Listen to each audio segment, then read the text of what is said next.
दानवाड ऐतिहासिक घाटाला नवसंजीवनी, 10 लाख निधी, 5 कोटींचा प्रस्ताव, आमदार यड्रावकरांची माहिती. शिरोळ तालुक्यातील ऐतिहासिक व पर्यटन वारसा जतन करून त्याला अधिक चालना देण्यासाठी प्रयत्न सुरू असून दानवाड येथील 300 वर्षापूर्वीचा ऐतिहासिक घाट युवकांनी शोधून काढणं ही अभिमानास्पद बाब आहे.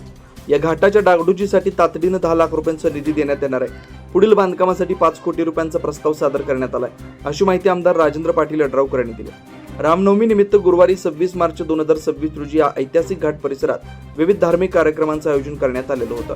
या प्रसंगी आमदार राजेंद्र पाटील यड्रावकर बोलत होते. यावेळी यड्रावकर म्हणाले की शिरोळ तालुक्यातील पर्यटन व्यवसायाला चालना देण्यासाठी विविध पर्यटन स्थळं विकसित करण्याचा आमचा प्रयत्न आहे. शिरोळमध्ये येणारा पर्यटक दिवसभर इथंच थांबेल यासाठी आवश्यक सुविधा निर्माण केल्या जात आहेत. दानवाड येथील घाट सुशोभीकरणामुळे या ठिकाणाला धार्मिक व पर्यटन दृष्ट्या विशेष महत्त्व प्राप्त होणार असल्याचं सांगितलं.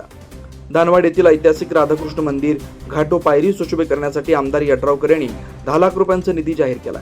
यामुळे गावातील ऐतिहासिक वारसा जतन करण्यास मोठी चालना मिळणार आहे. काही दिवसांपूर्वी दानवाड येथील युवकांनी जेसीबीच्या साह्यानं सुमारे 300 वर्षापूर्वीचं घाट व पायरी शोधून काढली होती.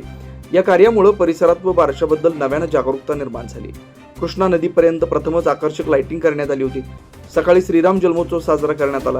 तसेच भाविकांसाठी महाप्रसादाचं आयोजन करण्यात आलं होतं. या प्रसंगी पंचायत समिती सभापती मिलिंद कुरणे, पंचायत समिती सदस्य अविनाश पाटील, भवानीसिंग घोरपडे, विजितसिंग शिंदे, ज्ञानगंगा हायस्कूलचे चेअरमन शिवगुण पाटील, संतोष धनगर, सचिन सांगलीकर, सुनील बेरड, संतोष बेरड, जितेंद्र बेरड, मारुती गस्ती संकेश्वर, वर्धमान तिपण्णवर, संजय तिपण्णवर सावकार, मल्लीनाथ पाटील, गोटू तासगावे, अमोल बैरागी यांच्यासह ग्रामस्थ, भक्त मंडळी, तरुण मोठ्या संख्येने उपस्थित होते.